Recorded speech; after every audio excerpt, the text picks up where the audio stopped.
معزز و مکرم سامعین، کروڑا بار شکر ہے اس پروردگار عالم کا کہ جس نے آج رمضان المبارک کے ان مقدس لمحات میں ہمیں پھر سے یہ سعادت نصیب فرمائی کہ ہم اللہ اور اس کے رسول کی باتیں سننے کے لیے جمع ہوئے۔ پروردگار ہم سب کا اخلاص کے ساتھ یہاں جمع ہو کر قرآن و حدیث سننا اپنی بارگاہ عالی کے اندر قبول فرمائے، اور اسی طرح ہم سب کو ان احکام پر اخلاص محبت کے ساتھ عمل کی توفیق عطا فرمائے۔ اللہ تعالیٰ ارشاد فرماتا ہے، یا ایھا الذین آمنوا کتب علیکم الصیام، اے ایمان والو تم پر روزے فرض کر دیے گئے ہیں، کما کتب علی الذین من قبلکم، جیسا کہ تم سے پہلے والے لوگوں پر روزے فرض کیے گئے تھے تم پر بھی اسی طرح روزے فرض کر دیے گئے ہیں۔ فرض کر دینے کا کیا مطلب ہے؟ کیوں فرض کر دیے گئے؟ اس کی کیا وجہ ہے؟ وجوہات تو ویسے کافی زیادہ ہیں، ان میں سے چند ایک بات اپنا آپ کے ہاں گوش و گزار کرتا ہوں۔ قرآن پاک کے اندر اللہ تعالیٰ نے فرمایا کہ اس لیے تم پر روزے فرض کر دیے گئے ہیں لعلکم تتقون، تاکہ تم متقی بن جاؤ، تاکہ تم پرہیزگار بن جاؤ، تقوی اختیار کرو۔ تقوی کسے کہتے ہیں؟ تقوی کہتے ہیں کہ اللہ کے خوف سے کسی گناہ کو چھوڑ دینا، اسے تقوی کہتے ہیں۔ اللہ کے ڈر سے گناہ کرنا چھوڑ دینا، اسے تقوی کہتے ہیں۔ عام طور پہ اس موضوع سے ہٹ کے میں بات کروں، ہم اپنے گریبان میں جھانک کے دیکھیں کتنی گناہ ہم نے اللہ کے خوف سے چھوڑے ہیں۔ مجھے تو نظر نہیں آتا کہ کوئی گناہ ہم خدا کے خوف سے بھی کبھی چھوڑ دیں۔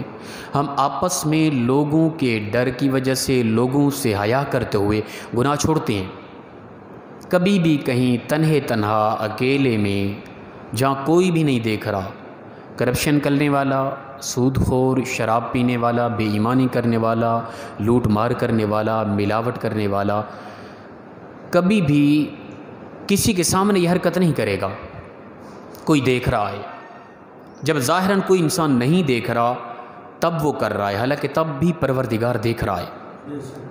جب کوئی بھی نہیں دیکھ رہا، انسان تنہا ہے، اکیلا ہے، رات کے درمیانی حصے میں اکیلا کمرے میں کوئی خطا کر رہا ہے، اس وقت اسے یاد آیا کہ میرا پروردگار دیکھ رہا ہے، تب اس نے گناہ چھوڑ دیا۔ اس ڈر کی وجہ سے جو گناہ چھوڑا، دراصل اسے تقوی کہتے ہیں۔ اب اس بات کو مد نظر رکھنے کے بعد ہم دیکھیں کہ ہم کتنی بڑے متقی ہیں، ہم نے کتنا گناہ اللہ کے ڈر سے چھوڑے۔ اگر اس تقوی کی ٹرانسلیشن کو ہم مد نظر رکھیں تو یقیناً ہمارے پاس تقوی بالکل نہیں ہے۔ ہم نام کے متقی ہیں، ہم نام کے مومن ہیں، ہم نام کے محض مسلمان ہیں، نہ ہمارے پاس وہ اسلام رہا، نہ ہمارے پاس نہ وہ ایمان رہا، نہ ہمارے پاس وہ تقوی رہا۔ تو پروردگار فرماتا ہے، میرے بندو، اے ایمان والو تم پر روزے اس لیے فرض کیے گئے تاکہ تم متقی پرہیزگار بن جاؤ۔ روزے سے انسان پرہیزگار کیسے بنے گا؟ اچھا دیکھیں، اسے پہلے ایک بات یہ دیکھیں کہ صبح سے شام تک بھوکا رہنا، کچھ نہ کھانا، نہ کچھ پینا، نہ ازدواجی تعلقات، سب کچھ سے دور چلے جانے سے اللہ کو کیا ملتا ہے؟ کیا بندہ جب روزہ رکھتا ہے، کیا 11 سال پورے سال میں سے 11 سال پورے جس وقت جس طرح جو چاہو، جو اللہ نے حلال کیا کھاؤ، کوئی ممانعت نہیں ہے، منع نہیں کیا گیا، جتنا چاہو کھاؤ 11 مہینے پورے۔ اب 12واں مہینہ، ایک رمضان المبارک کا مقدس مہینہ، اس کے اندر فرمایا مغرب سے صبح صادق تک جتنا چاہو کھاؤ پیو، صبح اذان سے سورج غروب ہونے تک نہ کچھ کھا سکتے ہو نہ پی سکتے ہو۔ کیوں منع کیا؟ کیا اللہ تعالیٰ کے خزانوں میں کمی ہو جاتی ہے اس لیے منع ہو جاتا ہے؟ کیا اللہ تعالیٰ کو یہ پسند ہے کہ ہم بھوکے اور پیاسے رہیں؟ جو 70 ماؤں سے بھی زیادہ پیار کرتا ہے وہ اپنے بندے کو بھوکا کیوں رکھتا ہے صبح سے شام تک؟ اس کی کیا وجہ ہے؟ دراصل اسی کے اندر ایک انسان کے لیے پرہیزگاری ہے، اس کے اندر انسان کے لیے ایک نور ایمان پیدا ہونے کا عظیم سبب ہے۔ اس لیے فرمایا اے میرے بندے تو صبح سے شام تک کچھ نہیں کھائے گا تو تک۔ اس سے برعکس دیکھیں، انسان کے اندر ایک مرض ہے، ٹھیک ہے نا، گناہ کرتے کرتے دل سیاہ ہو جاتا ہے، دل میں اندھیرے پیدا ہو جاتے ہیں، اور اللہ تعالیٰ کے اس حکم پر، روزے پر جب انسان عمل کرتا ہے، روزہ رکھتا ہے، تو دل میں لگے ہوئے سیاہ نقطے، دل کے اندر جو اندھیرے تھے وہ پھٹ جاتے ہیں، وہ ختم ہو جاتے ہیں، ان کی روزے کی وجہ سے پھر اندھیرے ختم ہوتے ہیں، اللہ تعالیٰ نور ایمان دلوں کے اندر بھر دیتا ہے، اور وہ دلوں کے اندر جو مرض ہے وہ ختم ہو جاتی ہے۔ جس طرح کہ ایک ماں ہوتی ہے، چھوٹا سا بچہ ہے، بیمار ہو گیا، بخار آ گیا، اب وہ سیرپ پلا رہی ہے ماں، سیرپ ظاہراً کڑوا ہے، بچہ چیخ رہا ہے، چلا رہا ہے، تڑپ رہا ہے، ماں کیا اس کے چیخنے چلانے کی وجہ سے وہ سیرپ کڑوا نہیں پلائے گی؟ پلائے گی۔ ماں تو رحم دل ہوتی ہے، ماں تو بچے کا ہلکا سا درد بھی برداشت نہیں کر سکتی، بچہ تھوڑا سا ہوتا ہے، بچہ تھوڑا سا روئے، ماں کی چیخیں نکل جاتی ہے، ماں کے دل میں تو اس قدر درد ہوتا ہے بیٹے کے لیے، بچے کے لیے۔ اور یہاں پہ عجیب معاملہ نظر آ رہا ہے، بچہ چیخ رہا ہے، چلا رہا ہے، رو رہا ہے، تڑپ رہا ہے، ماں زبردستی منہ کھول کے سیرپ اس کے منہ میں ڈال رہی ہے، کڑوا سیرپ ہے، وہ اندر جا رہا ہے، ماں مسکرا رہی ہے، اس کے رونے چلانے پر بھی ماں مسکرا رہی ہے۔ دراصل اس کڑوے سیرپ کے اندر جانے کے بعد جو رزلٹ سامنے آ رہا ہے نا، ماں کی نظر اس طرف ہے کہ ابھی یہ بخار، ابھی میرے بچے کے جسم میں درد، یہ اکتاہٹیں، تھکاوٹیں، یہ پریشانیاں ہمیشہ کے لیے ختم ہو جائیں گی، یہ چند لمحے کا درد ہے، یہ چند لمحے کی کڑواہٹ ہے، یہ سیرپ جو اندر جا رہا ہے، بچہ ایک لمحے کے لیے رو رہا ہے نا، ماں اس لمحے کی پریشانی کو، اس لمحے کی کڑواہٹ کو نہیں دیکھ رہی ہوتی، وہ بعد میں جو جسم سے درد نکل جائیں گے، جسم سے پریشانیاں نکل جائیں گی، ماں کی نظر اس طرف ہوتی ہے۔ پروردگار نے صبح سے شام تک بھوکا رہنے کا، پیاسا رہنے کا حکم دیا، اے میرے بندے، دراصل ظاہراً یہ تکلیف ہے، پر پروردگار اس ظاہری تکلیف کو نہیں دیکھ رہا، جو تیرے اندر جو غم ہیں، جو تیرے اندر درد ہیں ایمان کے چلے جانے کے، اور تیرے اندر جو اندھیرے چھا چکے ہیں، وہ اندھیرے، یہ روزہ، یہ بھوک پیاس، یہ بقیہ معاملات کو چھوڑ دینے سے تیرے اندر کے اندھیرے ختم ہو جائیں گے، اندر نور ایمان پیدا ہو جائے گا۔ پروردگار اس لیے تجھے روزے کا حکم دے رہا ہے، لہٰذا ہمارے بھوکے اور پیاسے رہنے سے اس کو کچھ نہیں ملتا، ٹھیک ہے نا، پوری کائنات بھوکی رہ جائے، کچھ نہ کھائے، اس کی ربوبیت کی جو حدود ہے وہ قائم ہے، پوری کائنات روزہ رکھنا چھوڑ جائے، اس کی ربوبیت میں کوئی کمی واقع نہیں ہوگی، وہ خدا ہے، وہ مالک و خالق ہے، وہ پروردگار ہے۔ انسان چاہے پوری کائنات کی ہر مخلوق اس کی نافرمانی کرنا شروع کر دے، وہ پھر بھی پوری کائنات کا رب ہے، ٹھیک ہے نا، اس کی ربوبیت کے اندر ایک ذرہ بھی کمی واقع نہیں ہوگی۔ پوری کائنات کی ساری مخلوق ایک سانس میں کروڑ بار اس کا شکر ادا کرنا شروع کر دے اور ہمیشہ کرتی رہے، اس کی ربوبیت میں ایک ذرہ بھی اضافہ ہونے والا نہیں ہے۔ تو لہٰذا یہ روزہ رکھنا، صبح سے شام تک بھوکا پیاسا رہنا، یہ معاملات، یہ دراصل انسان کے اندر کی بیماریاں دور کرنے کی وجہ ہے اصل۔ تو فرمایا لعلکم تتقون، روزہ اس لیے فرض کیا گیا تاکہ تم متقی پرہیزگار بن جاؤ۔ اچھا دیکھیں کہ روزہ ایک ایسا عظیم عمل ہے کہ اس کی وجہ سے انسان کو ایک ایسا تقوی کا نور ملتا ہے کہ اسلام کے دامن میں کوئی بھی ایسا عمل نہیں ہے جس کے کرنے سے انسان کو اتنا بڑا عظیم تقوی ملے۔ وہ کیسے؟ مثال کے طور پہ اب ہم سب روزے دار ہیں، اس وقت ہم نے روزہ رکھا ہوا ہے، حلال چیزیں ہم پر حرام کر دی گئی ہیں، عام کھانا پینا گھر کے اندر بنا ہوا ہے، اس وقت ہم پر حرام ہے، پانی ٹھنڈے مشروبات ہیں ہم پر حرام ہیں، بیوی کے ساتھ خاص تعلقات جو حلال تھے اس وقت روزے کی حالت میں حرام ہے، حلال چیزوں سے ہم روکے ہوئے ہیں۔ اس وقت اللہ نے فرمایا میرے پیارے بندو، اس وقت یہ فلاں فلاں حلال چیزیں تم پر جائز نہیں ہیں۔ اب باز آ گیا انسان، اور وہ بھی باز آ چکا ہے اس وقت جو رمضان کے علاوہ حرام چیزوں کا ارتکاب کرتا ہے۔ شراب 12 مہینے حرام ہے، ہمیشہ کے لیے مطلقاً نص قطعی سے حرام ہے وہ، ٹھیک ہے نا، کسی لحاظ سے بھی وہ جائز نہیں ہے۔ جھوٹ بولنا ہمیشہ مطلقاً حرام ہے 12 مہینے، سود کھانا ہمیشہ مطلقاً حرام ہے 12 مہینے، اسی طرح بد اخلاقی، کسی کے ساتھ بدتمیزی، کسی کی عزت کو پامال کرنا، یہ سارے معاملات 12 مہینے کے مکمل ہر ایک لمحے کے اندر یہ حرام ہے، کبھی بھی یہ جائز نہیں ہے۔ انسان ان کا ارتکاب کر رہا ہوتا ہے جو ہمیشہ کے لیے حرام ہے۔ روزے کے اندر انسان کو ایک ایسا تقوی نصیب ہوتا ہے کہ انسان حلال چیزوں سے پروردگار نے منع کیا، انسان رکا ہوا ہے۔ ہمارے اسلاف صوفیاء کرام تقوی کی ایک ایسی سٹیج ہے جو ان اولیاء کو حاصل ہوتی ہے، وہ حاصل کرنے کے لیے سالہ سال تک جنگلوں میں رہتے ہیں، عبادات کرتے ہیں۔ وہ کیا ہے کہ ہر وقت انسان کو یہ سوچو کہ میرا رب مجھے دیکھ رہا ہے، میرا رب مجھے دیکھ رہا ہے۔ جیسا کہ حدیث پاک جبرائیل علیہ السلام نے آ کے سوال کیا، یا رسول اللہ احسان کیا ہے؟ فرمایا کہ عبادت اس طرح کر کہ تو اپنے رب کو دیکھ رہا ہے۔ اگر یہ تقوی نصیب نہیں ہوتا پھر کم از کم یہ سوچ کہ میرا رب مجھے دیکھ رہا ہے۔ انسان ہر وقت یہ سوچ رکھے نا کہ میرا رب مجھے دیکھ رہا ہے، تو انسان سے کوئی حرام کام کا ارتکاب تو بہت دور کی بات، انسان سے مستحبات بھی نہ چھوٹے، ٹھیک ہے نا۔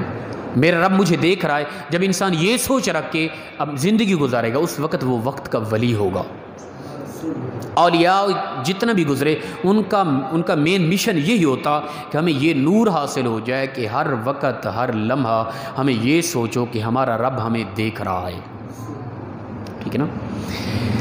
یہ ایک حکایت کے اندر آتا ہے، بزرگوں نے لکھی کہ ایک قافلہ جا رہا تھا، تو ایک جوان تھا، اللہ کا خاص ولی آدمی، قافلہ اپنا حج کرنے کے لیے جا رہا تھا۔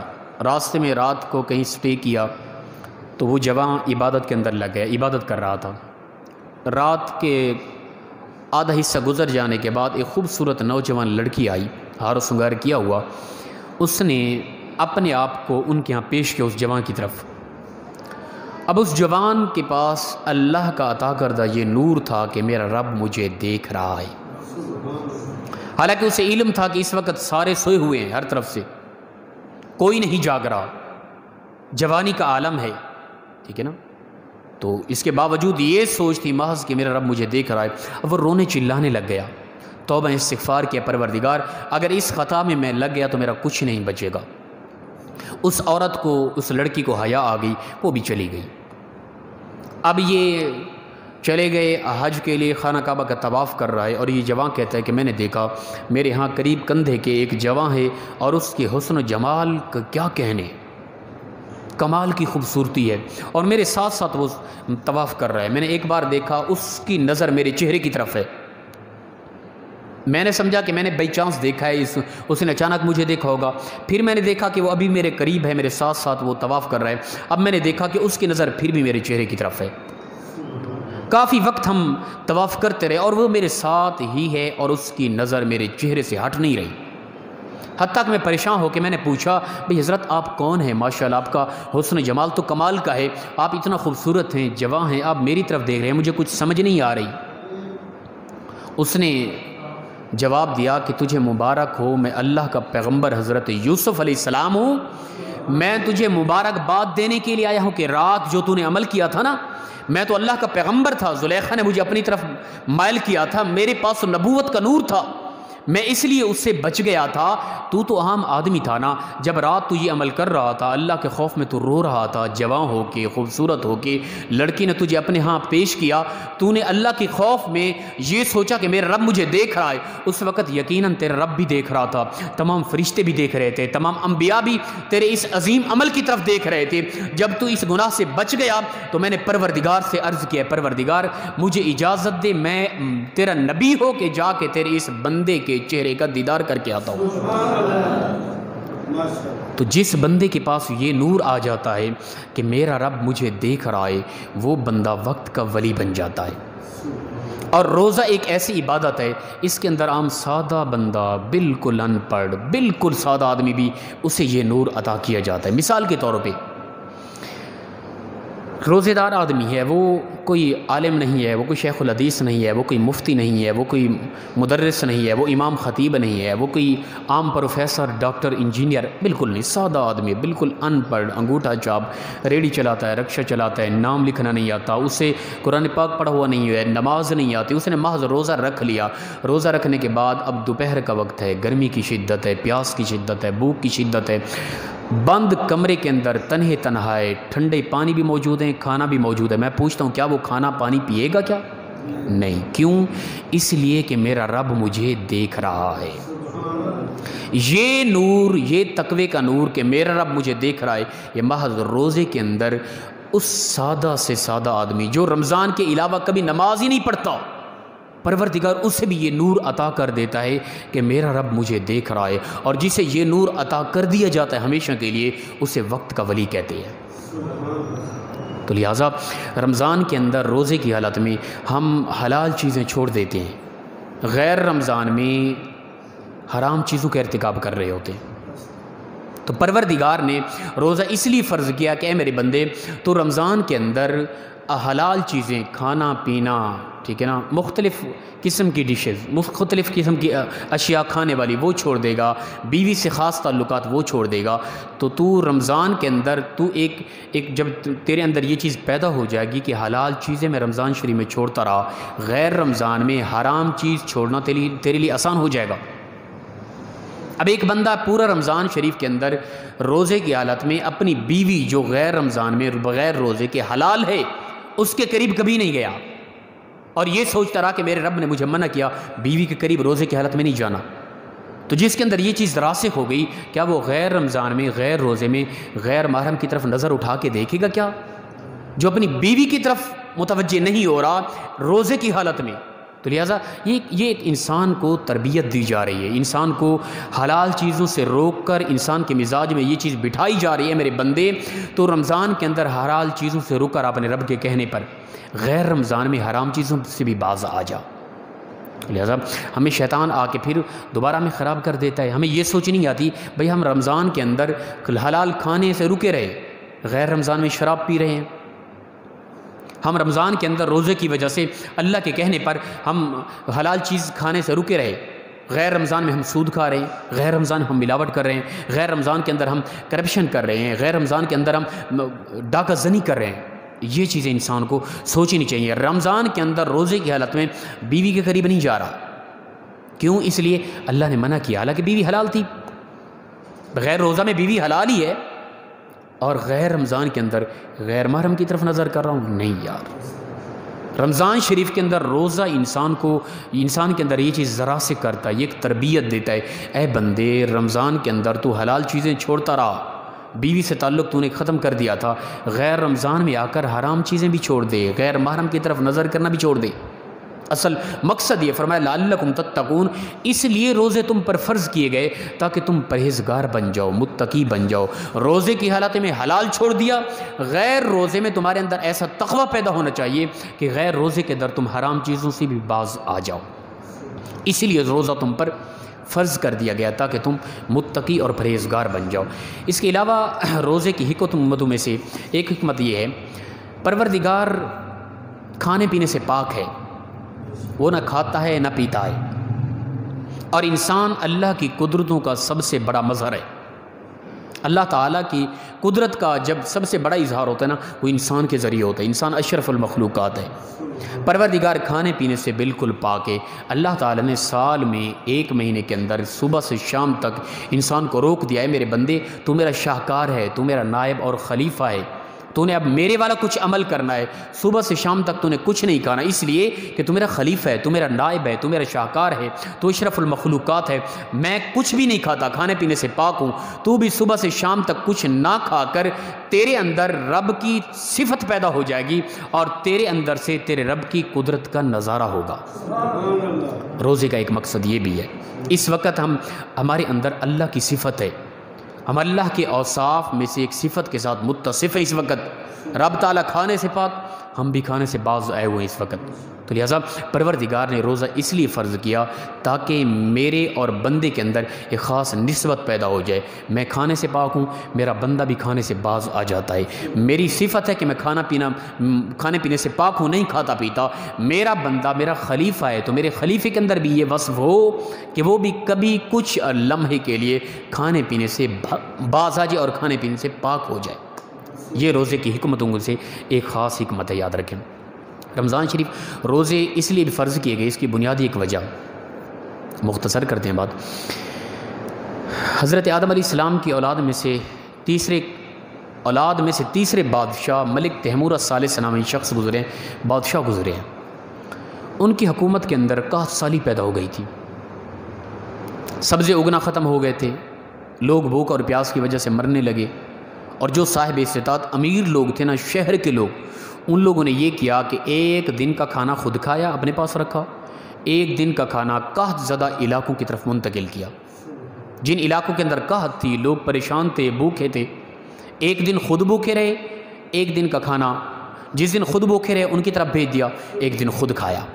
یعنی برابری کر دی. ان غریبوں کا احساس کرتے ہوئے ایک دن پورا بھوکے رہے, یعنی روزانہ یہ سلسلہ وہ کرتے رہے.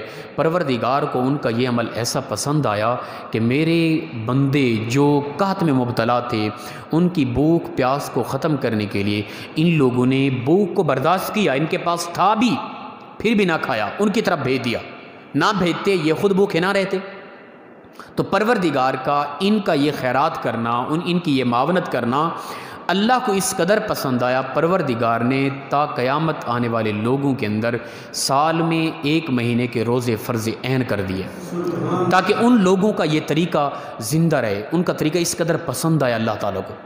آج جو ہم بھوکے بیٹھے ہیں نا, یہ ملک تیمور الثالث بادشاہ کے دور کے ان امیر لوگوں کی سنت ادا کر رہے ہیں کہ ان لوگوں نے غریبوں کا تعاون کیا, خود بھوکے رہے. پروردگار کو ان کی یہ بھوک اتنا پسند آئی کہ خود بھوکے رہے, غریبوں کی معاونت کی. مجھے یہ بھوک اتنا پسند آئی, قیامت تک آنے والے لوگوں کو میں لازماً کچھ عرصہ بھوکا رکھوں گا تاکہ تمہارا یہ طریقہ زندہ رہے ہمیشہ کے لیے. تو لہٰذا ایک بہترین عمل ہے غریبوں کی معاونت کرنا. آج قحط سالی سے بھی زیادہ معاملہ الٹ پلٹ ہو گیا ہے, معیشت برباد ہو گئی. غریب طبقے کا جو مزدور طبقہ تھا وہ بیٹھ گیا. ہم گھروں کے اندر اپنے ہاں کچھ ذخیرہ اندوزی کچھ بھی نہ کریں. یاد رکھیں, میں بار بار ہر بیان میں ہر درس میں یہ میں سمجھا رہا ہوں. آج اس وقت کرونا وائرس کی وجہ سے غریب طبقہ جو پریشان حال گھر میں بیٹھا ہے, ان کی طرف اگر آج ہم صاحب استطاعت متوجہ نہ ہوئے تو خدا کی قسم ہم سے بڑا کم بخت کائنات کے اندر کوئی نہیں. یاد رکھیں, انسانیت اور ایمان اسی چیز کا نام ہے کہ ہم دوسروں کی طرف متوجہ ہوں. اچھا ہے, روزے کی حکمتوں میں سے ایک حکمت یہ بھی ہے کہ پروردگار نے روزہ اس لیے فرض کیا تاکہ ایک طبقہ ہے غریب بالکل, ٹھیک ہے نا, جو سالہ سال غربت میں رہتا ہے, جن کو بھوک کا پتہ ہے کہ بھوک کیا ہوتی ہے, بھوک کا درد کیا ہوتا ہے. ایک طبقہ ہے امیر, جنہیں پتہ ہی نہیں کہ بھوک اور پیاس کی شدت ہوتی کیا ہے, جو لاکھوں کروڑوں اربوں ڈالر کے ساتھ کھیلنے والے ہیں, جنہیں پتہ ہی نہیں ہے. پروردگار نے روزے اس لیے فرض کیے تاکہ اے میرے بندو جو صاحب استطاعت ہیں, تمہیں بھی پتہ چلے, تم بھی 1 مہینہ صرف دن کے وقت میرے ان غریب بندوں کے ساتھ تمہاری مماثلت ہو جائے. تم بھی بھوکے رہ کے تمہیں محسوس ہو کہ غربت کی پریشانی اور غربت کی حالت میں انسان کو کیا محسوس ہوتا ہے. اللہ تعالیٰ نے غریبوں کے ساتھ امیر لوگوں کی مماثلت کے لیے روزہ فرض کر دیا ہے. لہٰذا ہم جو صاحب استطاعت ہیں, ہمارے پاس کچھ ہے, ہم روزے سے اپنا یہ محسوس کریں کہ روزے کی حالت میں جب آخری وقت ہوتا ہے تو انسان کی حالت کیسی ہوتی ہے. یہ تو ہمیں ایک دن ہم پر آئی نا, جو پورا سال اس طرح رہتے ہیں, ان کی طرف ہمیں متوجہ ہونا چاہیے. تو لہٰذا روزے کی اس کے علاوہ بھی کئی زیادہ حکمتیں ہیں. زیادہ کھانے سے انسان کے اندر ایک بیماریاں پیدا ہوتی ہیں. یاد رکھیں, جتنا انسان زیادہ کھاتا ہوگا اس کے اندر اتنا زیادہ بیماریاں پیدا ہوتی ہیں. یہ حقیقت بات ہے. کم کھانا, حدیث پاک کے الفاظ ہیں نا کہ تمہیں جو بھوک ہے نا اس سے آدھا کھاؤ, کبھی مرض نہیں لگے گی تمہیں. اور رسول اللہ صلی اللہ علیہ وسلم کے دور میں کسی علاقے کے بادشاہ نے ایک بڑا ڈاکٹر بھیج دیا. آخری بات, تو انہوں نے ڈاکٹر بھیجا رسول اللہ صلی اللہ علیہ وسلم کی طرف تحفے کے طور پہ، یا رسول اللہ اسے قبول کریں، آپ کے صحابہ میں سے کوئی بھی بیمار ہو جائے تو یہ علاج کرے گا، بڑا ڈاکٹر ہے یہ۔ رسول اللہ صلی اللہ علیہ وسلم نے تحفے کے طور پہ قبول کر لیا۔ وہ ڈاکٹر رسول اللہ صلی اللہ علیہ وسلم کے ساتھ رہا 1 سال پورا۔ سال کے بعد عرض کی، یا رسول اللہ صلی اللہ علیہ وسلم میں واپس کو جانا چاہتا ہوں، کیونکہ سال پورا ہو گیا، ابھی کسی کے سر میں بھی درد نہیں ہوا، ایک گولی بھی کسی کو نہیں دینی پڑی، کچھ سمجھ نہیں آ رہی۔ اللہ کے محبوب صلی اللہ علیہ وسلم نے فرمایا، اے میرے پیارے صحابی، یہ بتا کہ جن بیچاروں کو ایک کھجور ملے اور اس پہ ہفتہ ہفتہ گزارا کریں، جو اس قدر بھوکے ہوں، جن کا معدہ بالکل خالی رہے، انہیں مرض کب لگے گی؟ تو لہٰذا معدہ خالی رہنے سے انسان کی مرضیں دور ہوتی ہیں۔ تو انسان کے جسمانی فوائد میں سے بھی یہ روزہ ایک فائدہ مند ہے، ٹھیک ہے نا۔ پورا سال دن رات کھانے میں لگے ہوتے ہیں ہم، اللہ تعالیٰ نے جسم کی بہتری کے لیے روزہ فرض کر دیا، صبح سے شام تک سال میں صرف 1 مہینہ تم نے بھوکا رہنا، تاکہ تمہارے جسم کے اندر جو بیماریاں ہیں وہ دور چلی جائیں، تمہارے جسم بھی تندرست ہو جائے۔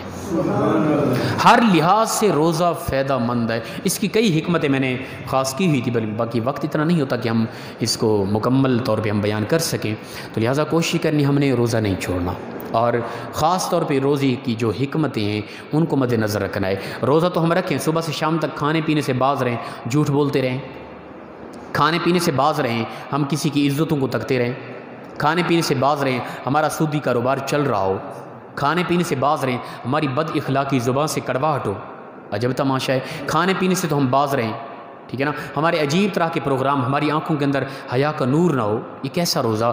روزہ وہ ہے کہ پورے جسم کو روزہ ہو، انسان نہ اونچا بولے، بلکہ کل حدیث پاک یہ بیان کی تھی، رسول اللہ صلی اللہ علیہ وسلم فرمایا کہ روزے کی حالت میں جو روزہ دار ہو تم میں سے، وہ نہ چلائے، نہ اونچا بولے، نہ لغو بات کرے، نہ کسی کو گالی گلوچ دے۔ کوئی جھگڑا کرنا بھی چاہے اسے کہے کہ بھائی میں روزے کی حالت میں ہوں، سنجیدگی اپنائے، زبان میں مٹھاس ہو، حسن اخلاق ہو، پیار محبت دے، لڑائی جھگڑا نہ کرے، اطمینان کے ساتھ رہے، پتہ چلے کہ ایک بہترین انسان ہے، ایک سنجیدہ انسان ہے، ماتھے پہ بل نہ آئے، کوئی جھگڑا کرے بھی اس کو قصور اسی کا بھی ہو پھر بھی اسے معاف کر کے جان چھڑائے، جھگڑا بالکل نہ کرے۔